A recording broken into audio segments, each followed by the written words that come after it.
start out by briefly introducing the Center for Innovation. I know a lot of you are here that already know us, but there's always a couple, and I can never miss an opportunity to talk about us. So officially, we are the University of Arizona Center for Innovation. And that means we are a network of incubators. We have a couple of physical locations, and we provide mostly a program to support startup companies in bringing them to their success. We've been around for almost 20 years now. We operate in Southern Arizona, attached to the University of Arizona. And we've had over, I think we're over 180 or so over this lifetime. And this last couple of years has been really fantastic. We've grown the program to almost 60 companies in the program. Super excited about that. And then we have always been very involved with SBIR, STTR. We started the programming, about 10 years ago. We had a little bit of funding. We developed some content, and then it just kind of snowballed from there. And now with the support of the Arizona Commerce Authority, we are doing a few more outreach projects, this being one of them. So once a month, ideally on Thursdays afternoon, we invite a successful entrepreneur that has received funding through the SBIR STTR program to kind of get more into the depth of it, to get different aspects of how that funding can really be utilized to progress the company. And there's so many, it's such a huge program, over $2 billion, 11 agencies. There's all those acronyms, all those inside knowledge things, and then you think you got it, and then everything changes because the programs change, the agencies change, they try to get the best out of it. But the overall effort is really to commercialize technology that's been developed here in the US. So keep that in mind when you even consider that program. And with that, I'm just really excited to have Bob on here. And Bob, I must say, I always want to call you Norton, but I know it's Norwood, and your first name isn't Ed, so it all goes together. But I've known you, I don't even know how long, so it's really fun to have you in our chat room here, doing our fireside chat. I like the background, at least you got the fire colors there, so I think that's very appropriate. And so the first task, Bob, is just introduce yourself a little bit about, how you're an entrepreneur, what the company does, and just a kind of short way of how you came to the SBIR universe. Sure. Bob Norwood, happy to have this opportunity to talk with you. My background's in physics. I started working on what's now the internet before there was an internet, in Bell Laboratories in 1982, and basically have stuck with photonics and optics ever since. And my first real entrepreneurial experience actually was about 20 years ago, when I started a company after spending about 10 years in large corporate research labs and business development activities. And that was in the internet bubble days, and had an interesting run there. Wound up here at the end of that bubble as a professor at the University of Arizona. Been here for 17 years, and really first got exposed to the SBIR experience with my first company. So, and it was really kind of critical. I mean, we had some angel fund. We had $1 million in angel funding, and which was enough to get us going. But we got a Phase II SBIR, which was another $1 million, more or less, right, pretty much 3 months after I joined, the company and basically started the company. And that made a big difference in terms of, the direction of the company immediately. We now had a real, validation of our research direction. And, to that point, we've really been looking to just really, build the company organically. But this allowed us to take some more risk. And the whole idea of the SBIR program really is to allow you to take risk without, without a big downside. I mean, that's really what it's all about. You have a great research idea. The SBIR program gives you, initially 150 to 200K in a phase one, or $1 million to $1.5 million in a phase two, to really play that out without giving up any of your company, without really any of the risk you would have in taking investment of that kind. So that was my initial experience, and came to Tucson and had a couple of SBIR grants during those days in our first company. And then in Tucson, since I've been at U of A, participated and wrote, I don't know, probably 10 or 15 phase one and phase two SBIR proposals, mostly in collaboration with actually companies in Tucson, and then more recently my own company as Norcon Technologies 4 years ago. Time's going fast. Actually 4.5 years ago, we founded the company, and with the goal of commercializing technology that was being developed at the U of A. And we really critical was a phase one Air Force SBIR, which now we're actually wrapping up the phase two of. Just sent in the draft final report a little while ago, and we also have a phase one NSF SBIR, which we are actually soon expecting to go into phase two on. So. Well, fantastic. So very long experience in the program. Do you want to tell a little bit about what Norcon does? Mm-hmm. Yeah, so Norcon is really working to expand the material design set for what we call infrared optics. So people might be familiar with things like thermal imaging. You can see and night vision and things like that. But the really exciting area in infrared optics right now, or the area that we're most excited about, is infrared optics that is embedded in many of your latest smartphones.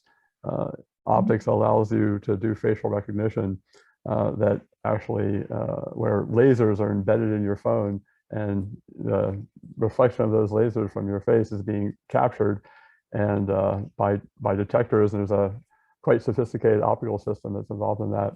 Those are the sort of things that we are very excited about. So that market, and also longer term, the automotive LiDAR market, really needs better solutions, lower cost solutions for infrared optics, and that's what Norcon's about.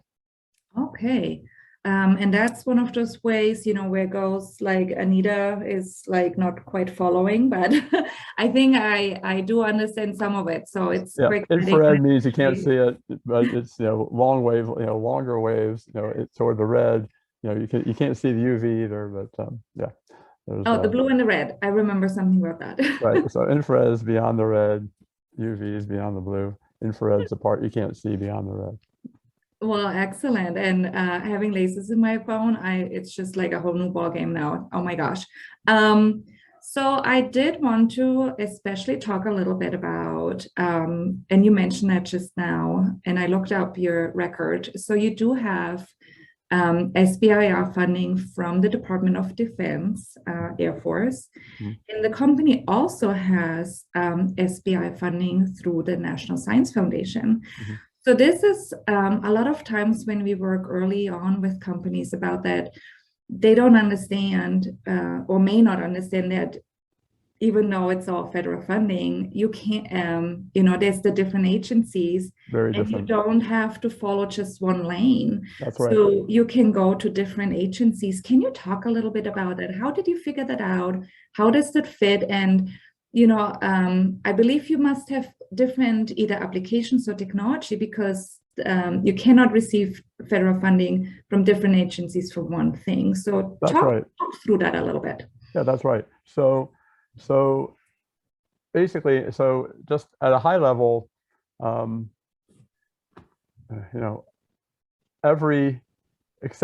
until this phase one until this Phase I NSF award.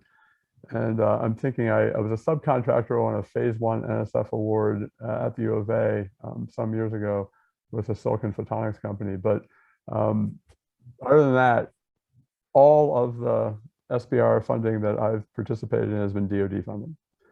And the DoD really uses the SBIR program, precisely for high-risk investigations.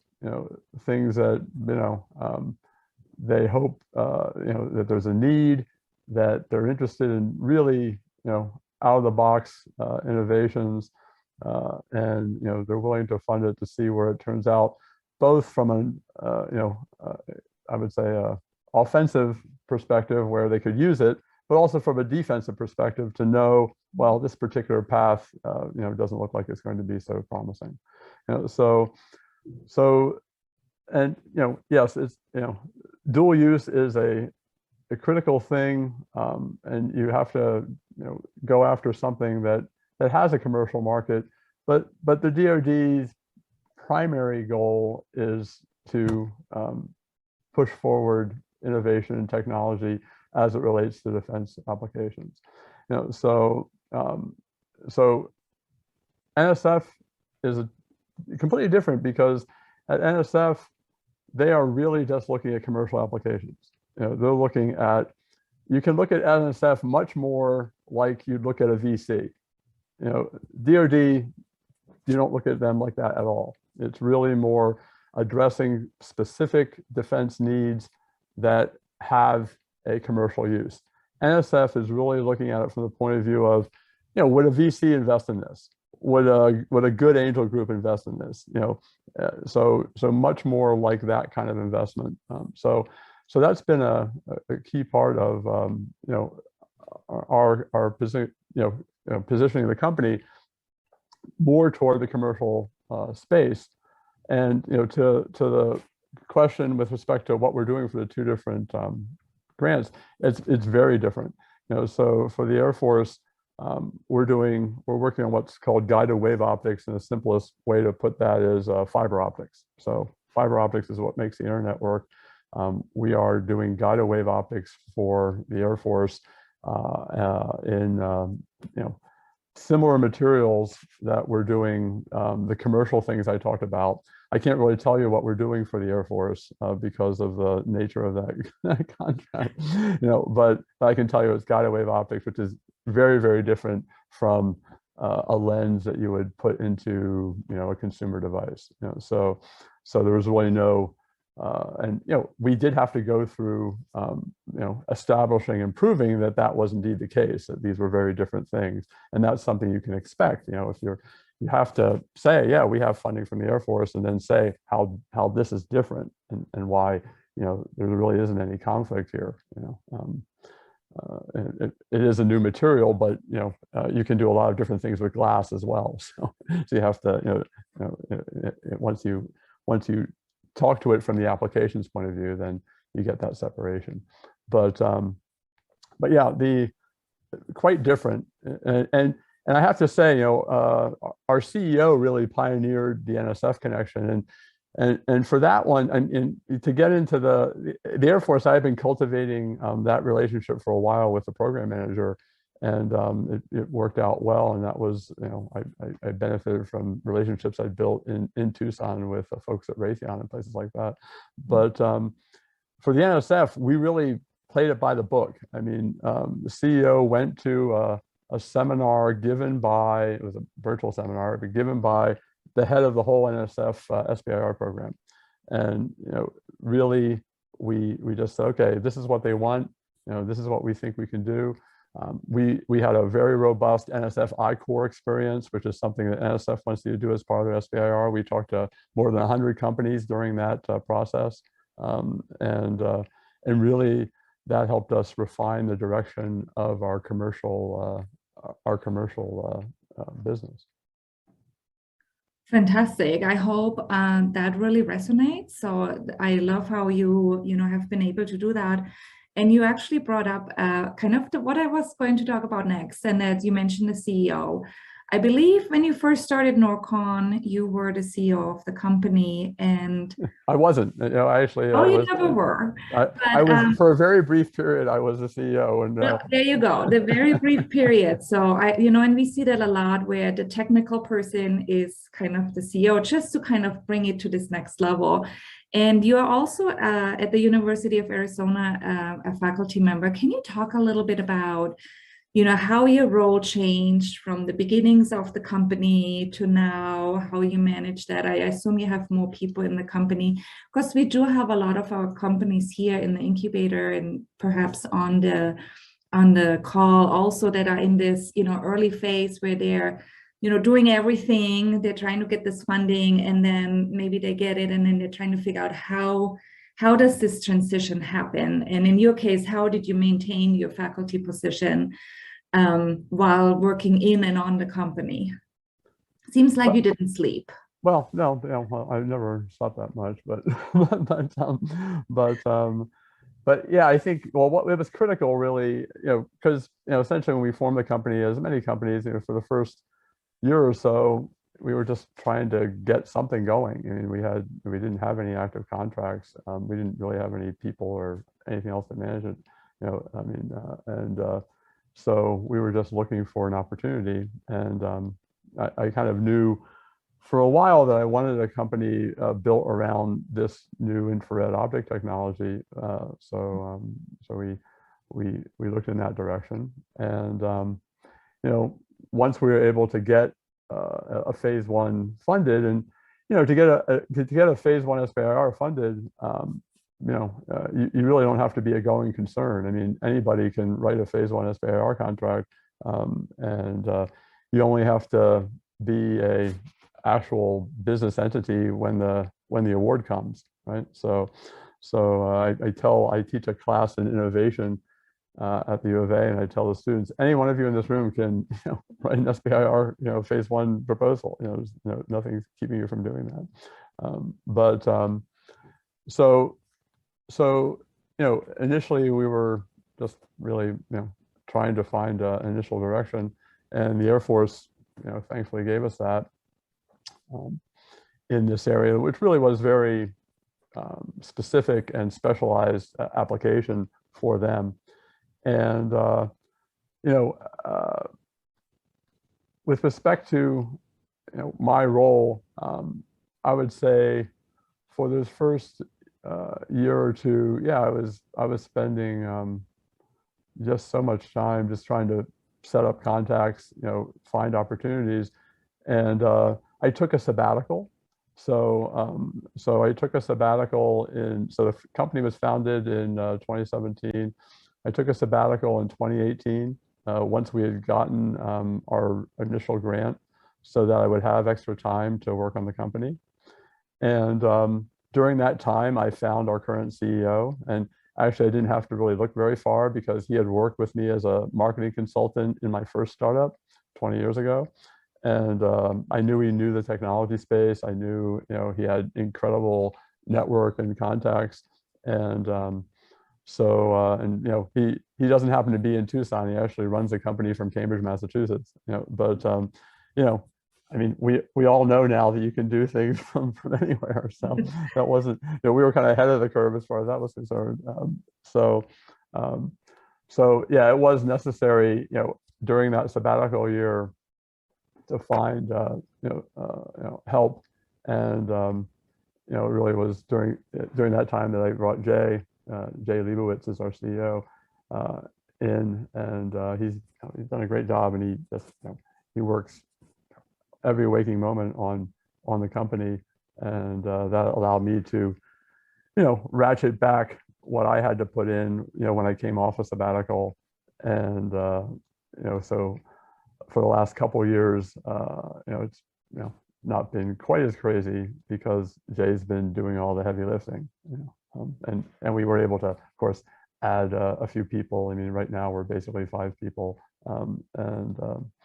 but that was a key thing, was finding a person who really could devote all their time to it, and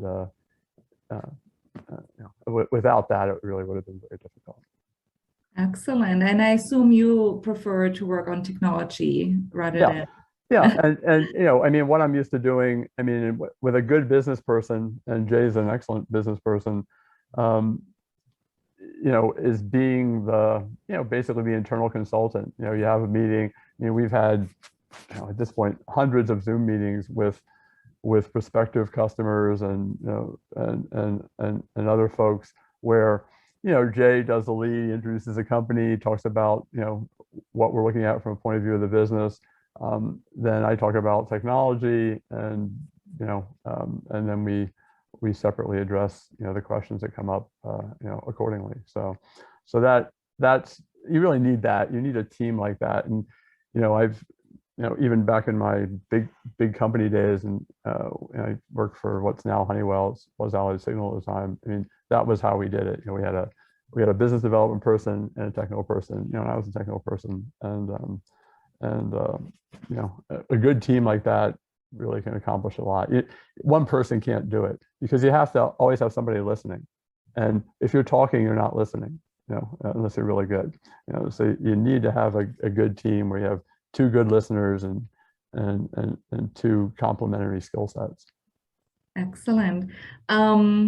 Wanted to follow back on one quick thing you said, that anyone can apply for an SBIR or STTR. Wanted to give one comment about that there are some. It's a little more difficult. You're right. It's a little more I know. difficult now. You have to do a few more things.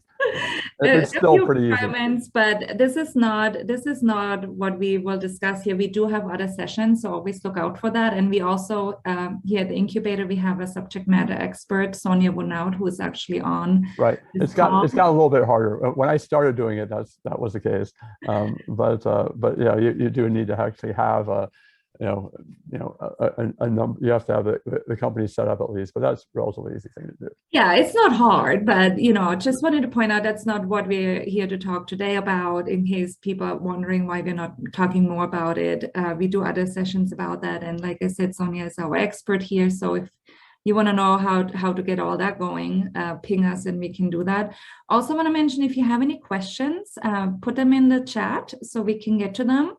Otherwise, I will just continue asking my questions. But if you have any questions that's burning that you want to know, ask Bob, ask us, feel free to put them in the chat box. Or if you raise your hand, there's a little button down there. It says raise hand, and then you pop up right in the top and we can know that you have a question. So, looks like that. Kevin, you found the button. So Kevin, what question do you have for us? Hello, Robert. Thank you. I had a question about, did you apply for a phase 2 or were you looking for other funding after phase 1? Yeah, so we received a phase 2 from the Air Force, and we're actually just wrapping that up. So I actually, the draft final report for that is in review. And for our NSF phase 1, we did apply for a phase 2, and I would say we're very hopeful that we will get the phase 2. We're still waiting for all of the T's to be crossed and I's to be dotted, but it looks quite good for that. One thing I would say is the NSF process actually for going to a phase 2 is quite, I would say, more rigorous than the DoD process in some ways, and part of that goes to the nature of the phase 2 contract that we got, but you really and we had already done a fair amount of work to make sure that we were ready for a phase 2 from an accounting perspective ahead of that, but the NSF process gives you a few more things to work on than you might have anticipated. So we had to scramble a little bit to get all that together, but we did. So yes, we're hopeful. The NSF phase 2. This is something that again I think is, I don't know if it's unique to NSF, but I had never heard it before. So the NSF phase 2 base amount is $1 million. If you can raise $500,000 in equity investment, and only equity investment, into the NSF phase 2, the NSF will match that. So you can take your $1 million. If you can get $500,000 in equity investment, we'll put another $500,000 in. So basically it becomes $2 million. So that's actually what we're working on. Cool. Thank you. Yep. Good luck. So that goes in the bucket of, there's always new updates and changes. All the agencies are really trying to make sure that they achieve their missions, which varies by the agency. And so, yeah, this, what Robert just described, I believe is called Phase IIB. So if you get some equity and they match it, that's been around just for a little while. There's some other programs where you can apply for additional technical assistance and all that. So always make sure when you're in a situation, and maybe Robert, you can talk about that also a little bit, to talk to a specialist. And there's quite a few, and as I mentioned, we have Sonia, but there's folks around that really know more about the ins and outs. So Robert, did you work with a consultant or anybody in regards to getting those SBIRs? So I really have to say that our CEO is very diligent at looking at all the options with respect to the NSF grant. For the Air Force, again, I mean, since I've been working in the DoD SBIR proposal process for a long time, I knew that it was most important to start to get some visibility with the program manager, of interest, and so I worked it that way. And then, it was kind of funny because he had written a solicitation which he was hoping that we would apply for, and we missed it. And so when the second one came out, he said, "Oh, you should have gone for that one last year, but go for this one."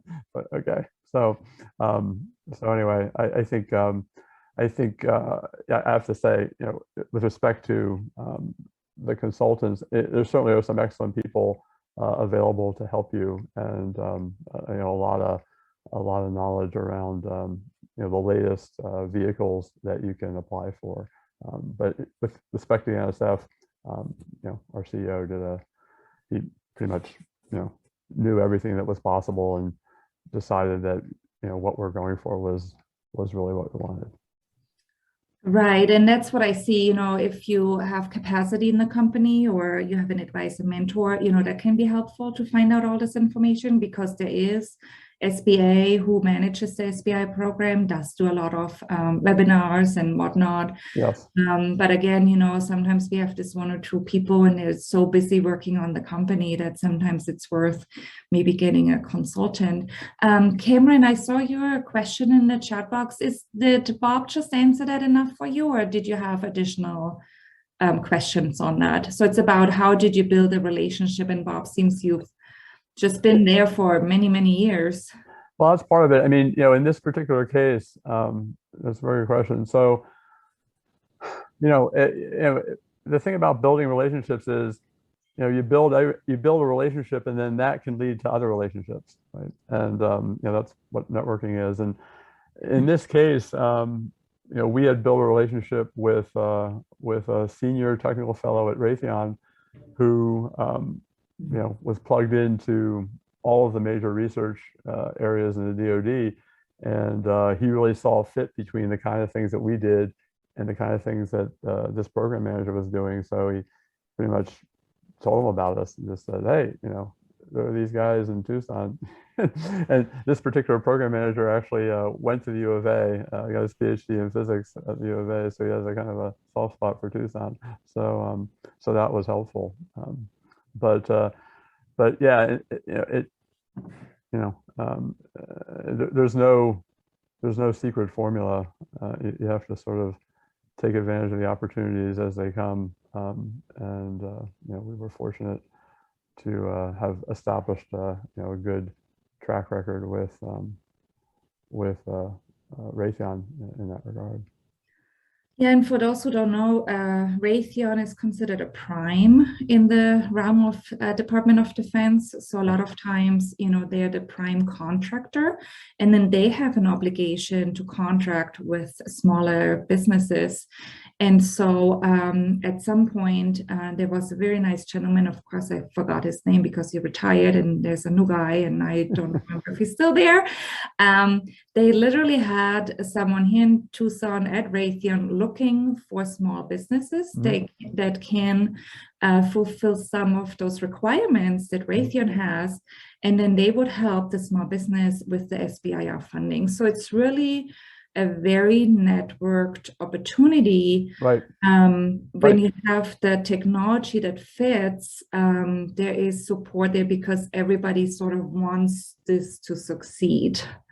Sure, and in some of the pre-material you sent, you asked about support letters, and support letters from a prime. If you're talking about a defense, SBIR, support letters from a prime DoD contractor are great, right? And if they're saying, yeah, we're really excited about this, and we'd like to go forward with this, if you can get those, we've gotten support letters from RMS in Tucson. We've also gotten support letters, on the DoD side from Raytheon Vision Systems in Goleta, California, near Santa Barbara, and other DoD primes. That's a key thing to try and do to bolster your proposal. It looks like our Tucson SBIR people are retired, so and probably during need some new ones during the last couple of years. Yeah, you have to work. Ken Preston retired, so they're going through supply chain now. Out of ideas and in Tewksbury. All right. Yeah, we've worked with supply chain there actually for sort of other things, but Jonathan Hampton is managing that project now. Yeah, that's not quite as a good process. All right, so if we don't have any, I think we did all the audience questions. So maybe I want to get back to, you've been saying we a lot, even from the beginning. So again, a lot of times we have the one person or maybe two, talk a little bit about, whom did you include at what point, it was, you have this network, you've known people, but you've come to Tucson, you decide you want to build this company based on this exciting technology that you're developing at the university. So how did you, how did you find those people? How did you each pitch in, and how did you manage that? Yeah, that's a great question. So, I mean, the first thing was, just to get the company going, there's a lot of just heavy administrative lifting that you have to do, and I was working with a person in corporate engagement at the U of A, and who was interested in helping me do that based on what she's seen from our research, and so that was the first thing, was just getting the company put together. And yeah, I said, well, it's pretty easy to form a company. It's a lot of work. LLC, it's $100, right? There's a lot. Yeah, the money's not much, but there's a lot of things you have to deal with. So that was the first thing, and then once we got established as a company, then I had a couple of people in mind who I wanted to get involved, who I was working with at the U of A, who I thought were entrepreneurially inclined, and I was looking for complementary skills, one person is just a great sort of hands-on inventor, who I had worked with for a couple of years, and thought, this is a person you want in a startup, because they're going to solve the problems as they come, and they're not going to worry about whether they really know everything they need to know to solve the problem. They're going to find a solution. You need people like that in a startup, people who aren't afraid to tackle problems that they might have no business tackling, but they're smart and clever, and they come up with ideas. So that was one of the people, and the other person was a person who really had a lot of experience in new optical material technology, could direct our research, potentially direct our research at the level of a research manager, a research director, and those were the two key people, and both of them I'd known for 3 or 4 years, and then the other key people were I'm fortunate to have a wonderful wife who was willing to do the accounting, and she despite her better judgment had an accounting degree, and tried to hide that over the years, but it keeps coming back to her, and she has done a great job of because one of the key things that people don't realize is, okay, you get this grant, well, now you have to get paid. And a lot of people, my first company, it took us 6 months to get paid on our first invoice for our Phase I SBIR, because every time we sent the invoice in, something was wrong. Our destination was wrong. Our cage code was, something was wrong. So we had to keep it wasn't marked original. So getting through that process, and we were very fortunate, again, because I've worked with other companies in town.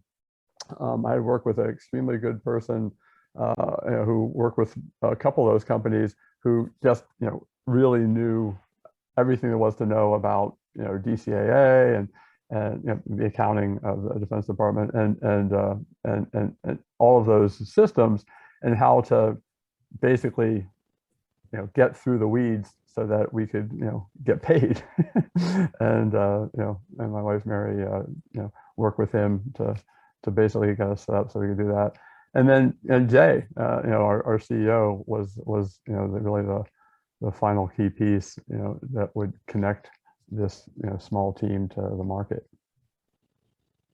Well, I really appreciate you saying that as well. And I do see Philip Dalrymple. I'm sorry, Philip, I butchered your name on here. Just a little shout out to them. He's with RNA CPA. It's an accounting firm that also can help with SBIR companies. Well, it's funny that you mentioned that. You don't have a spouse. We have actually engaged RNA. So I wasn't going to advertise them because I don't want everybody taking advantage of all of our research to find them. But since he's jumping in, yes, we have engaged RNA because as far as we can tell, they're one of the few accounting firms in Tucson that both has experience with federal contracting and with equity level corporations. So so we actually have completed the first phase of our process to convert ourselves to a CCorp. We are still have the LLC running, but we are basically in the process of converting to a CCorp, and RNA has been helping us with that. Okay, I'm sure Philip will send you the check later. No, I'm just kidding. Philip has done. I didn't want to lose share of mine there. So I was thinking, why don't you talk about RNA? I said, no, I don't want to do that. Everybody will be like knocking on the door. Well, to everybody's benefit, I mentioned we've done SBIR outreach for many years, a dozen years or so as an incubator, and Philip has actually been one of our very trusted accountant person on those sessions, because it is, and that's why what I started out saying, Robert, I appreciate you saying that, because some people think they can just do it on the back of the napkin, but when you get this federal money, Phase I is maybe, you can maybe still get away with Excel, sort of, maybe. Yeah, but not Phase II. Not a Phase II that's cost-based. A cost-based Phase II, you need to really, you need to have some professional help. Yeah, and what's nice is, and maybe you can talk about that, when you propose the budget, I believe you can include some of those items in your budget. Mm-hmm. Can you just touch on that a little bit? You're talking about accounting costs? Mm-hmm. Yep. Yeah, you definitely can. I mean, if you don't include those things, it's sort of a red flag in a way. So you want to basically show that you're going to have all the necessary accounting systems in place prior to the Phase II award, we had a little bit of a somewhat unusual situation with our Air Force Phase II, which turned out to be a fixed price contract, which most phase twos are cost based. So with a fixed price contract, the accounting, the accounting rigor is different. But the NSF phase two that we're hoping to get is definitely cost based, and we already have a timesheet system and all those sorts of things. But to get to the level you really need to, you can include you can include that. You can include other kinds of assistance in your budget for the phase two. That might be more general business type of assistance, consulting, things that if you're truly a single or a couple of technologists who really have no experience here, those are acceptable costs. Okay, excellent. Thank you for touching on that. And I do have another question in here from Joe Kramer about converting a C-Corp. Will that complicate anything with the SBIR? And I just say upfront, neither I nor Bob, as far as I know, are lawyers. So no, we're not. We're not. What Bob will say is just from his experience. Yeah, so well, Bob, you want to speak to that? This is a new thing for us, and the whole reason we did it was because the NSF match only applies to an equity investment. So which is very difficult to do in an LLC. So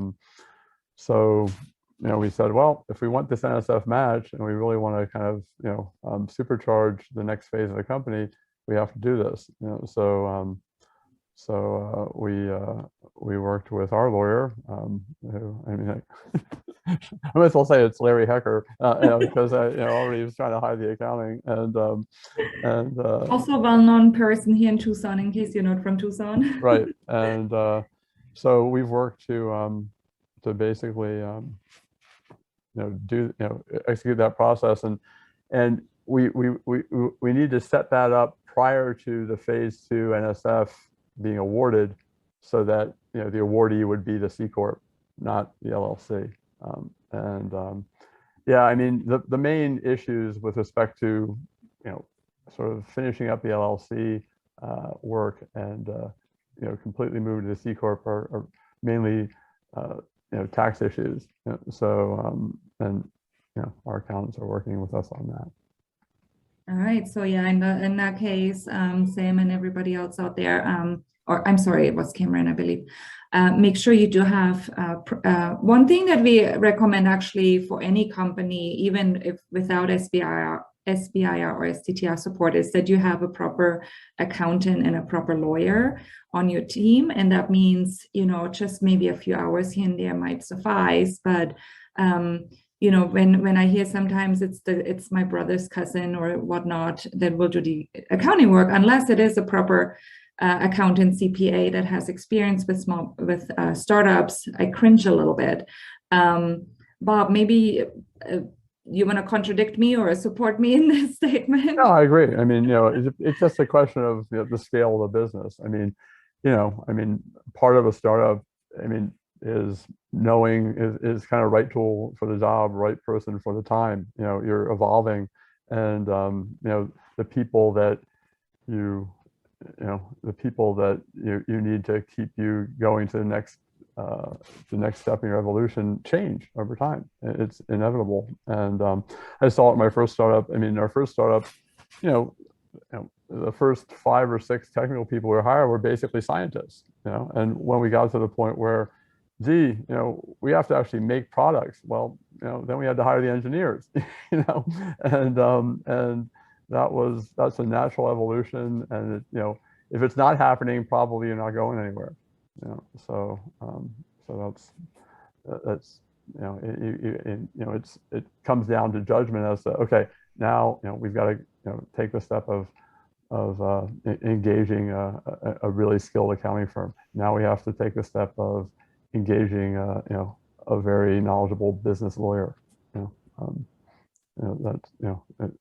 If you don't do that, do you do that the day you're founding the company? No, because you don't have anything going on yet, probably. But yeah, not doing that at the right time can really cause you a lot of trouble. Excellent. Thank you for that. It's one of my soapboxes I like to stand on. So I like when entrepreneurs actually agree with that. So, and I'll send you my check in a little while. Maybe let's talk a little bit of transition between phase 1 and 2. And in your case, you have, I think you had a couple of phase 1s and with the Air Force and even the NSF perhaps, and phase 2. I know sometimes people are surprised that there's a lag of timing in between, and how do you survive between cash flow? I know it goes deep, but if you want to just brush on that a little bit, maybe some advice on to how to manage it or anticipate it even. Yeah. So yeah, there's always a gap between the end of the phase 1 funding and the beginning of the phase 2 funding, and again, I mean, I've probably worked on 10 phase 2 SBIRs at this point in some regard, either as a subcontractor or as a consultant, or as a business owner, maybe more than that, and there's always this lag, and what you have. The one thing that you have is that the phase 1 is in pretty much, I think, every instance a fixed price contract.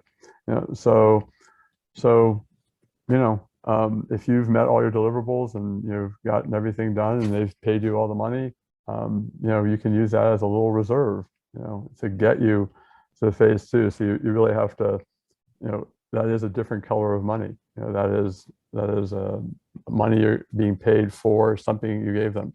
It's not based on effort. It's based on meeting the requirements of the deliverable. So,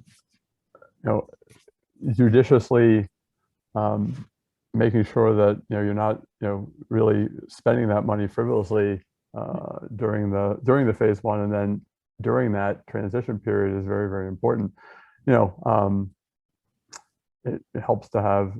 If you have the means, it helps to have several phase 1s at the same time. If you're still at an early phase, because you can kind of take advantage of that for a number of contracts. But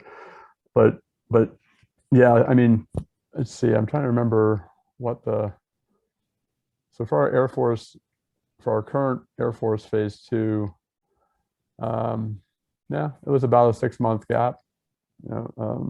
Between the end of the phase 1, a little bit less, maybe 5-month gap between the end of the phase 1 and beginning of the phase 2. So you have to basically be prepared for that, and if it means you kind of scale back your effort for a little bit, well, then you have to do that. It's if you look at traditionally cyclical industries like, say, semiconductor equipment, they're very used to staffing up like crazy when they have to deliver, and then cutting back when they don't. And so you have to have a little bit of that mindset involved. But the other thing, again, to go back to your previous point, is you may be in a situation where, gee, now I really need more help. I need to engage other services to my business, and to some extent, that gap between the end of the phase 1 and the beginning of phase 2 is good, because it gives you time to do those things, and not just kind of plow ahead thinking that, yeah, gee, everything's fine. It's not, because things are much different now. I like that, working on the business versus working in the business. So right. As an entrepreneur, of course, you have all those balances. So we have a few minutes. Are there any other questions from the audience? Either pop them into the chat, or if you want to raise your hand, because if not, I do have more questions. I don't see anything. So one question I always like to ask. Oh, sorry, Kevin. Oh, that was a clapping. Thank you. Oh, all right. Oh, Philip, the man, has a question. Philip? Phil might be muted. He's got his hand up. There you go. I got to unmute myself. That's helpful. Hi, Bob. It's good to see you. Hi, Phil. How are you? I'm good. One thing I did see in chat as people were chatting is that somebody raised a question about CCorp conversion. Right. And all I just want to say is that it makes a lot of sense for startup organizations to potentially, especially if they're going to be requesting grant funding and based on the nature of them, to be organized as a corporation. But it's you want to be sure that if you're in the process of converting, that you're consulting with appropriate accounting support. Correct. Or legal support to make sure that you're not stepping in, because there are things you can do that would really step into a mess when you're converting. And I just wanted to throw that out just as a caution. Yeah, absolutely. Yeah. Absolutely, yes. Being very helpful. We've benefited both from Phil's counsel and our legal support. And Larry. So Larry and Philip, those are our guys in Tucson. So one quick question then for the last 5 minutes is there anything that surprised you about the SBIR STTR process? I think, I guess if anything surprised me, and again, I've been working in this program for more than 20 years now. I guess the most surprising thing is that your best proposals don't always get funded. If I look at the best proposals I've written, a lot of the best proposals didn't get funded. What I thought were the best. So there's more that goes into the funding decision than what you put on that page, and knowing what that more is sometimes, I guess, part of the process. But yeah, I would say I've written some really good proposals that got funded, and I've written some really, really good proposals that didn't get funded, and I've written sort of average proposals that got funded. So I think again, there's more to the process. There's a piece of the process that you don't really see, and to the extent that you can understand those aspects, probably will help your odds of succeeding. Which then actually, I'm sorry, I have one more quick question. And about how many proposals have you written versus have received funding? Just if you have. So, I mean, I should go back and look. Even like 2 to 1, 3 to 1, like. I would say 10 to 1. for my phase ones, no, that's not that bad. For phase one proposal. So the first statement is 75% of the phase ones that I've written have gone to phase 2, probably more than that. But when we go back to the odds of a phase 1, I would say, I don't know, probably somewhere between 30 and 40% have been funded. So not 10 to 1. Those are NSF single investigator odds. that's really, really hard. But now I'd say 3 to 1, something around there. Okay, fantastic. Just to give some hope to some folks, that are pursuing this venue. Right. With that, Robert, anything else I should have asked you that you wanted to convey that I didn't ask or nobody asked? No, I think that's it's been great, and I enjoyed sharing our experience, and I just hope everybody can be successful in their business endeavors. Same here. So thank you so much, Bob. I really appreciate it, and I love watching you and your background. It's just very relaxed. Love it. Ready to go, maybe read through some more topics that are out right now. I believe the Air Force actually is out with topics right now. USDA is out right now. If any of you are considering this, SBIR.gov is your go-to place. Ping us if you have any